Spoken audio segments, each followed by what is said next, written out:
سابق ریاستی وزیر و رکن اسمبلی سدیپیٹ ہریش راؤ نے آج ڈپٹی چیف منسٹر و وزیر فائنانس ملو بھٹی وکرمارکا کو ایک کھلا مکتوب تحریر کیا، جس میں ڈپٹی چیف منسٹر پر زور دیا گیا ہے کہ وہ پولیس کانسٹیبلز کو سرنڈر اور اضافی سرنڈر رخصتوں کے فوائد کی اجرائی عمل میں لائیں۔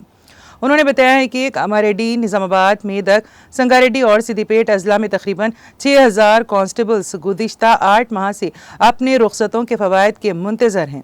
ہریش راؤ نے کئی ماہ سے پیٹرول اور ڈیزل کے بلوں کی عدم ادائیگی کے باعث پولیس ملازمین اور پیٹرول اسٹیشن کے مینیجرز کو درپیش مالی مسائل کی بھی نشاندہی کی۔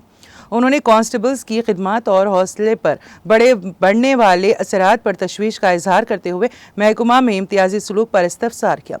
انہوں نے کہا کہ کانسٹیبلز اپنی یونیفارم سروس کے باعث عوامی سطح پر تشویش کے اظہار سے قاصر ہیں۔